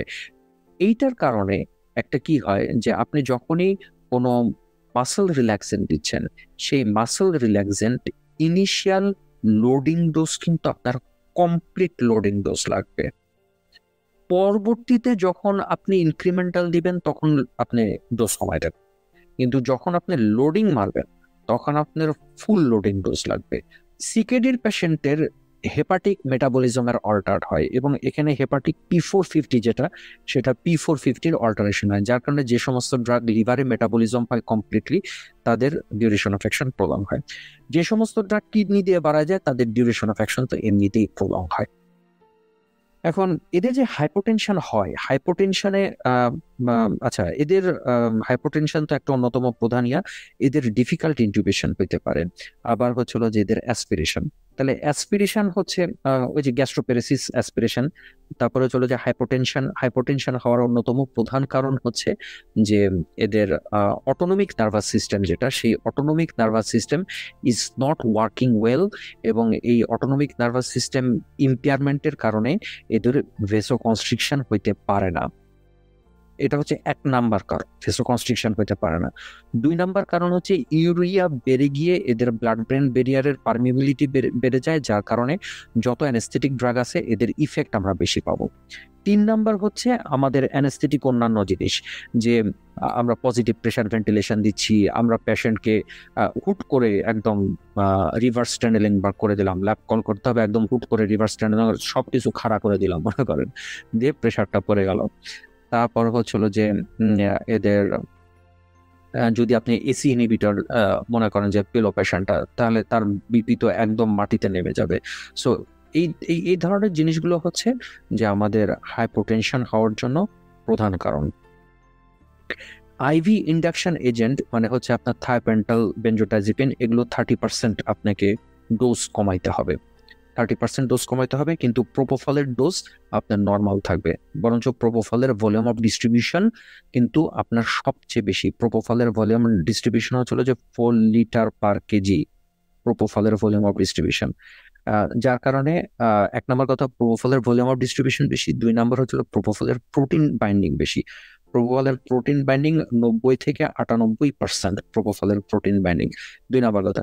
3 নম্বর কথা হচ্ছিল যে আলফা 1 অ্যাসিড গ্লাইকোপ্রোটিনের পরিমাণ বেড়ে যায়। কাজে এই সবগুলো কারণে প্রোপোফলের ডিমান্ড বেড়ে যায়। তার মানে প্রোপোফলের ডোজ আপনার যেটা নর্মাল ডোজ, আপনি যদি 2 মিলিগ্রাম পার কেজি দেন, তাহলে 2 মিলিগ্রাম পার কেজি আপনাকে প্রোপোফল দিতে হবে। এবং প্রোপোফলের ডিউরেশন অফ অ্যাকশনও কিন্তু এখানে মানে নর্মাল মেনটেন হয়। আচ্ছা, ভলাটাইল এজেন্টস এর ক্ষেত্রে যেটা সেটা হচ্ছে যে আপনি যদি একদম পটেন্ট ভলাটাইল এজেন্ট ইউজ করেন, মনে করেন যে আপনি এই থিওরিতে বিশ্বাসী, অ্যানেস্থেশিয়াতে থিওরির অভাব নাই, মানে এটা এমন একটা সাবজেক্ট সবাই খালি থিওরি দেয়। তো আপনি মনে করেন যে আমি একটা পটেন্ট অ্যানেস্থেটিক ড্রাগ ইউজ করব, তাহলে পটেন্ট অ্যানেস্থেটিক ড্রাগ ইউজ করলে আমার মাসল রিল্যাক্সেন্টের পরিমাণ কম লাগবে। আপনি থিওরি দিতেই পারেন, এবং খুবই ভালো যুক্তি, খুবই ভালো যুক্তি। আপনি যদি হ্যালোথেন ইউজ করেন, তাহলে আপনার মাসল রিল্যাক্সেন্টের পরিমাণ দেখবেন যে আপনি যদি নরকিউ যদি ইউজ করেন, নরকিউ 40 মিনিট না 1 ঘন্টা পরে হয়তো বা 1 সিসি দেওয়া লাগতে পারে, মানে আপনি যদি হ্যালোথেন ইউজ করেন। আর এখন তো আইসোফ্লোরান সব ইউজ করতেছেন, আইসোফ্লোরানও পটেন্ট, বাট হ্যালোথেনের চাইতে কম পটেন্ট। আর যারা মনে করেন যে সেভোফ্লোরান ইউজ করতেছেন, তাদের নরকিউ দিলে 20 মিনিট পরে আবার নরকিউ দেওয়া লাগে, 20 মিনিট পরে আবার নরকিউ দেওয়া লাগে। কারণ কি? Because of the potency of the volatile agent. এখানে একটা অনেক বড় একটা ইফেক্ট ফেলে ভলাটাইল এজেন্ট। তো ঠিক আছে, সমস্যা যেটা সেটা হচ্ছে এই পটেন্ট ভলাটাইল এজেন্ট সে কার্ডিয়াক ডিপ্রেশনও করে খুব পটেন্সির মাধ্যমে, মানে আপনার হার্টকে বসাই দিবে খুব পটেন্সির মাধ্যমে। হ্যাঁ, এখন আপনি তো প্রোপোফল দিয়ে তো ইন্ডাকশন করলেন, দিয়ে কিন্তু ভেসোডাইলেশন করে ফেলেন, প্রোপোফল দিয়ে একদম ভেসোডাইলেশন হয়ে গেল। এরপরে আপনি আবার হ্যালোথেন দিলেন। তো হ্যালোথেন দিলে যেটা হবে সেটা হচ্ছিল ভেসোডাইলেশন হলো, আপনার কার্ডিয়াক ডিপ্রেশনও হলো। তো এই দুইটা কারণে আপনার ভয়াবহ ধরনের একটা হাইপারটেনশন, যার কারণে আসলে halothane is not a good choice, rather than আপনার আইসোফ্লোরান এবং সেভোফ্লোরান ইজ এ গুড চয়েস।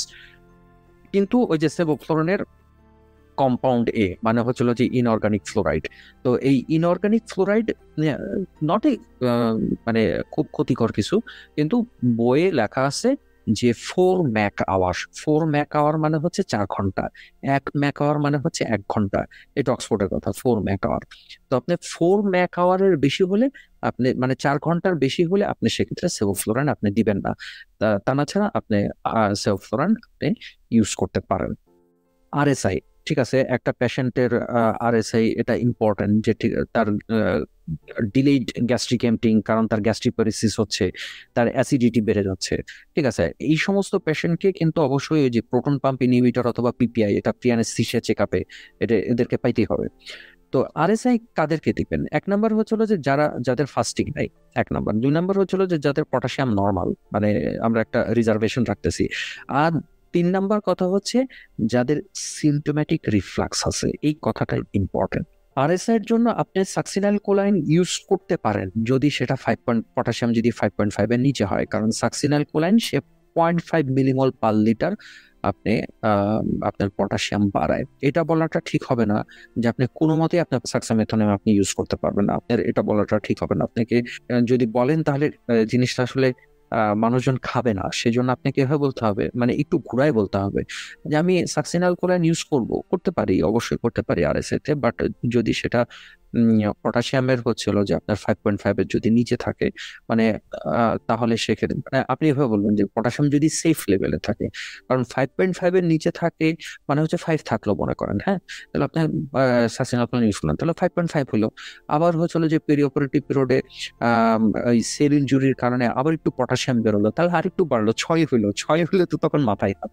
তো যার কারণে আপনাকে ওভাবে না বলে আপনি একটু এভাবে বলবেন যে আমি সাকসিনাল কোলা আমি ইউজ করতে পারি যদি পটাশিয়াম যদি আমার নর্মাল লেভেলে থাকে। আপনি এভাবে বলেন নর্মাল লেভেলে থাকে, তাহলে সেক্ষেত্রে আমি ইউজ করতে পারি। অল্টারনেটিভ কি? অল্টারনেটিভ হচ্ছে আপনি রোকিউরোনিয়াম দিয়ে ইউজ করলেন, আপনার তখন সেটা মডিফাইড আরএসআই হয়ে গেল। নিউরোমাস্কুলার ব্লকিং এজেন্ট চয়েস কোনটা? অ্যাট্রাকিউরিয়াম আর হচ্ছে সিস অ্যাট্রাকিউরিয়াম হচ্ছে চয়েস। যদিও এরা আপনার লুডানোসিন তৈরি করে, লুডানোসিনের হচ্ছে একটু কনভালশন করার ক্ষমতা আছে, বাট তবুও এই কনভালশন করার ক্ষমতা ইট ইজ ভেরি মাচ লো। আপনার অ্যাট্রাকিউরিয়াম এবং সিস অ্যাট্রাকিউরিয়াম এটা হচ্ছিল যে আপনার একদম ideal choice of drug. Vecuronium long duration of action হয়, কারণ এরা 30% এরা হচ্ছে কিডনি দিয়ে বাড়ায়। রোকিউরোনিয়াম এরা হচ্ছে এরাও হচ্ছে আপনার 30 থেকে 35% কিডনি দিয়ে বাড়ায়, এবং এদের ক্লিয়ারেন্স 40% এদের ক্লিয়ারেন্স এদের কমে যায়, 40% ক্লিয়ারেন্স কমে যায়। সো বোথ রোকিউরোনিয়াম এবং ভেকুরোনিয়ামের ডিউরেশন বাড়ে। রোকিউরোনিয়াম কিন্তু বডিতে মেটাবলিজম হয় না, এরা আনচেঞ্জড কন্ডিশনে বডি থেকে বের হয়, মানে এদের লিভারে মেটাবলিজম হয়। কোনো কোনো বই লেখা আছে 5% মেটাবলিজম হয়, কিন্তু এদের লিভারে, আপনি সেফ থাকার জন্য বলবেন এদের লিভারে মেটাবলিজম নাই, এরা আনচেঞ্জড কন্ডিশনে বাড়ায়, এবং এই যে ক্লিয়ারেন্স যেটা হচ্ছে সেইটার 40% এরা আপনার কমে যায়। আচ্ছা, ফ্লুইড ম্যানেজমেন্ট এটা আপনার ওটির আগে এটা আপনাকে প্ল্যান করতে হবে যে পেশেন্টটা কি ড্রাই আছে নাকি তার হাইপারভলিমিয়া হয়ে আছে। কারণ হচ্ছিল যে আপনি কি ওই যে ডায়ালাইসিসের আগে এবং পরে ওয়েট মাপতেছেন না, ওইটা দেখে আপনাকে ঠিক করতে হবে যে পেশেন্ট কি ড্রাই আছে নাকি পেশেন্ট ওয়েট আছে। যার কারণে হচ্ছে আপনার এই current weight, mode of dialysis, last time of dialysis, এবং ability of creating urine, very important, very important. এবং প্রিঅপারেটিভ পিরিয়ডে তার কোনো ফ্লুইড রেস্ট্রিকশন ছিল কিনা, কারণ অনেক অনেক নেফ্রোলজিস্ট আছে যে আহ, মনে করেন যে ফ্লুইড রেস্ট্রিকশন করে রাখে, এবং অর্ডারটা এরকম থাকে যে 1.2 লিটার পার ডে। তো 1.2 লিটার পার ডে যদি কারো ইনটেক থাকে, তো আপনি মনে করেন যে সে সকালবেলা গতকালকে রাত থেকে সে এনপিও আছে, তার মানে আমার সারাদিনে তাকে 1.2 লিটার তাকে দিতে হবে। এই হিসাবে তার ইউরিন আউটপুট হয়তো বা কিছুটা আসে। তাহলে সেক্ষেত্রে আপনাকে এটার সাথে কিন্তু অ্যাডজাস্ট করতে হবে, মানে যে রেস্ট্রিকশন অফ ফ্লুইড এটা আপনাকে জানতে হবে যে কত কি পরিমাণে রেস্ট্রিক্ট করা হয়েছে। পেরিঅপারেটিভ ফ্লুইড ম্যানেজমেন্ট আপনি এখানে আপনার টার্গেট কি, একদম নর্মোভলিমি আপনি মেনটেন করবেন, এবং যাহা রিপ্লেস মানে যাহা লস হচ্ছে তাহা একদম রিপ্লেস করবেন একদম প্রম্পটলি। কোনো মতেই আপনি হাইপোটেনশন হতে দিবেন না, মানে একদম ইউভলিমিয়া এবং আপনার নর্মোটেনশন, এটা হচ্ছে আপনার টার্গেট, ইউভলিমিয়া এবং নর্মোটেনশন। এবং অবশ্যই আপনার কিডনির রেসিডুয়াল ফাংশনকে আপনাকে মেনটেন করতে হবে। আপনার টার্গেট হচ্ছে কোনো মতেই যাতে একেআই অন সিকেডি না হয়। ফ্লুইডের টাইপটা এখানে খুব বেশি ইম্পর্ট্যান্ট, এবং পেশেন্ট ফ্লুইড রেসপন্সিভ কিনা এইটা আপনাকে দেখতে হবে by the dynamic measurement of fluid responsiveness. এই কথাটা যদি পরীক্ষায় বলতে পারেন, আমি আমি বিশ্বাস করি যে টিচার একদম খুশিতে গদগদ হয়ে যাবে। যে dynamic measurement of fluid responsiveness দুইটা মেজারমেন্ট, একটা হচ্ছে স্ট্যাটিক, একটা হচ্ছে ডাইনামিক। স্ট্যাটিক কোনটা? সিভিপি মেজারমেন্ট, এটা হচ্ছে স্ট্যাটিক মেজারমেন্ট। আর ডাইনামিক মেজারমেন্ট কোনটা? সেটা হচ্ছে পালস প্রেশার ভেরিয়েশন মেজারমেন্ট, বা হচ্ছে স্ট্রেট লেগ রেইজিং টেস্টের মেজারমেন্ট। তার মানে পেশেন্টকে যদি আপনি টেন্ডেলিংবার্গ যদি করে দেন, তখন পেশেন্টের ব্লাড প্রেশার বাড়তেছে, মাথা নিচু করে দিলে পেশেন্টের ব্লাড প্রেশার বাড়তেছে। এই যে ডাইনামিক মেজারমেন্ট মানে কি, একটা মোশনের কারণে বিপিটা বাড়লো, এই যে আপনি মেজার করতেছেন, এটাই হচ্ছে ডাইনামিক মেজারমেন্ট। পালস প্রেশার ভেরিয়েশনটা কি? ওই যে প্রতিটা যে পালস ওয়েভ তৈরি হয়, এই প্রত্যেকটা জায়গা থেকে সে নিয়ে সে মেজার করতেছে, তার মানে হচ্ছে পালস প্রেশার ভেরিয়েশনটা সে দেখতেছে। তো ফ্লুইড দিলে এই পালস প্রেশার ভেরিয়েশনটা হয় কিনা এটা সে বুঝে, মানে যদি পালস প্রেশার ভেরিয়েশন যদি আপনার মোর দেন 12% থাকে, তার মানে হচ্ছে 12 to 15% থাকে, তার মানে হচ্ছে ফ্লুইড দিলে সে রেসপন্স করবে। যদি লেস দেন 12 থাকে বা 10 থাকে, তার মানে ফ্লুইড দিলে সে রেসপন্স করবে না। স্ট্রেট লেগ রেইজিং মানে কি, যে পেশেন্টকে মনে করেন যে একটা পেশেন্ট হাইপোটেনসিভ, হ্যাঁ, আপনি তার পা তুলে দিলেন, দিলে তার বিপিটা বাড়বে। আর কোনো পেশেন্ট মনে করেন যে মানে ফ্লুইড রেসপন্সিভ না, তখন যদি আপনি তার পা তুলে দেন তখন তার রেসপিরেটরি ডিস্ট্রেস হবে, কারণ লাং বেয়ার করতে পারতেছে না। সো এগুলো হচ্ছে ডাইনামিক মেজারমেন্ট। ফ্লুইড আপনি কি ইউজ করবেন? ব্যালেন্সড ক্রিস্টালার্ড ফ্লুইড, কথাটা বলতে হবে যে শুধু ক্রিস্টালার্ড না, ব্যালেন্সড ক্রিস্টালার্ড ফ্লুইড। প্লাজমা লাইট অথবা হচ্ছে রিঙ্গার্স ল্যাকটেট আপনি ইউজ করতে পারবেন। আপনি যদি অনেক ভলিউম আপনার যদি লাগে, তাহলে সেক্ষেত্রে রিঙ্গার্স ল্যাকটেট ইউজ না করাই ভালো, কারণ এর ভিতরে পটাশিয়াম আছে 4 মিলি ইকুইভ্যালেন্ট পার লিটার। যদি অনেক ভলিউম লাগে, তাহলে সেক্ষেত্রে আপনার অ্যালবুমিন ইউজ করাটা খুবই ইম্পর্টেন্ট, খুব হেল্পফুল। আপনাকে অ্যালবুমিন, বিশেষ করে আপনি যদি 5% অ্যালবুমিন বানিয়ে দিতে পারেন, মানে 20 বা 25 কে আপনি 5% বানিয়ে দিলেন। আপনার গ্লুকোজ ফ্রি ফ্লুইড ইউজ করতে হবে, কারণ এদের ওই যে ইনসুলিনের কাজ করার ক্ষমতা কম।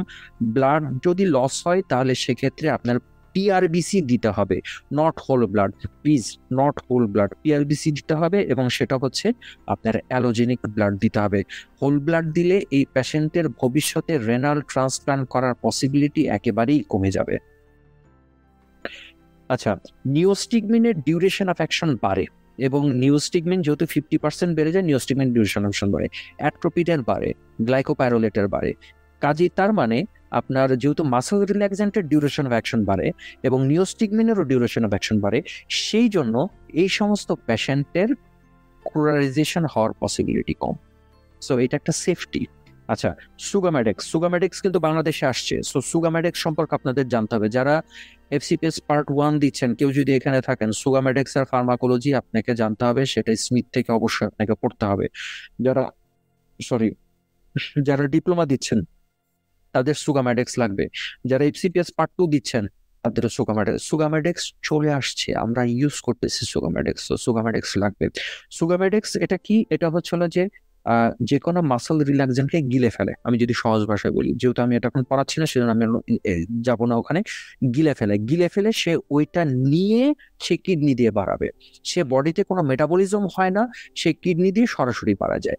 সে মানে এইটার এক্সক্রিশন যেটা, এটা হচ্ছে যে টোটালি ইউরিন এক্সক্রিশন, যার কারণে সুগামেডেক্সকে ইন সিভিয়ার সিকেডিতে ইউজ করা হয়েছে পিস বেনজাইল আইসোকুইনোলিনিয়াম যে কম্পাউন্ড যেগুলো আছে, অ্যাট্রাকিউরিয়াম, সিসঅ্যাট্রাকিউরিয়াম, এদেরকে রিভার্স করে না, এরা হচ্ছে অ্যামাইনো স্টেরয়েডকে করে, এবং এরা কমপ্লিটলি কিডনি দিয়ে বেরিয়ে যায়। এবং এদের ক্রিয়েটিনিন ক্লিয়ারেন্স বা জিএফআর যদি লেস দ্যান 30 থাকে, তাহলে সেক্ষেত্রে এদের ইউজ না করাই ভালো, কারণ এরা বডিতে মেটাবলিজম হয় না, এরা বডিতে স্টেবল কন্ডিশনে থাকে।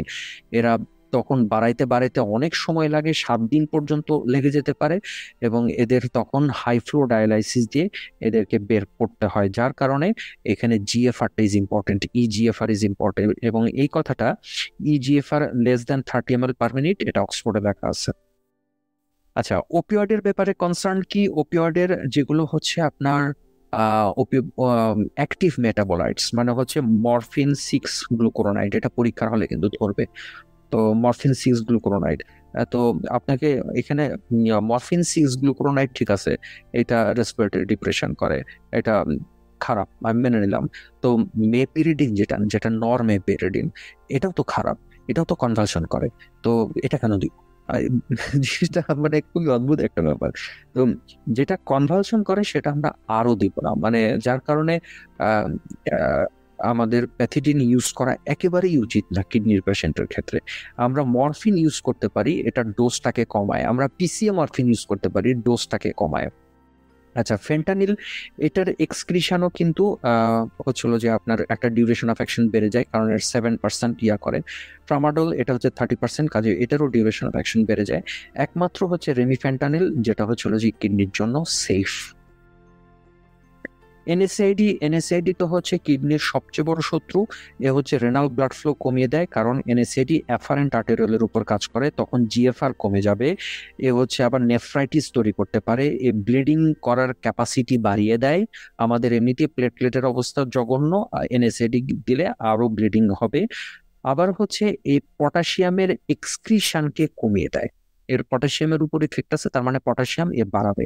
পটাশিয়াম কে কে বাড়ায়, এর আগে আমরা পড়েছি, সেটা হচ্ছে বিটা ব্লকার বাড়ায়, এনএসএডি বাড়ায়, তারপর হচ্ছে আপনার এসি ইনহিবিটর বাড়ায়, তারপর হচ্ছে আপনার সাইক্লোস্পোরিন বাড়ায়।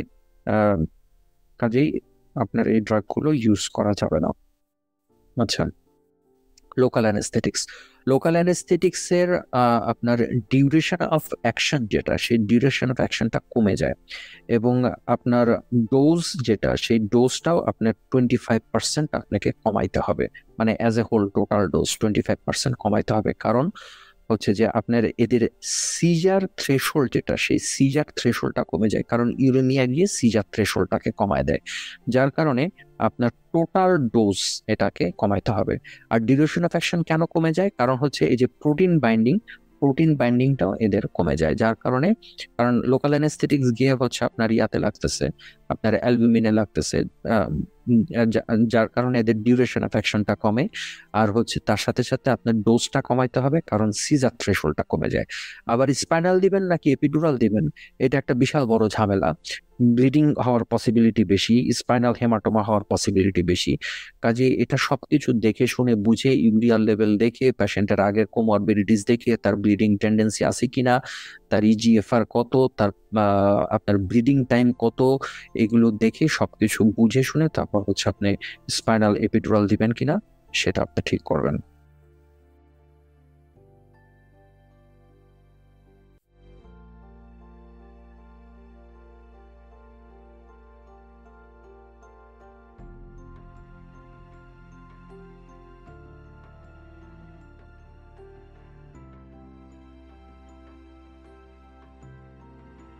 If you love this audio lecture, please let us know. We would love to hear your opinion. If you write a comment, that would be awesome. Enjoy your study. See you at the next lecture.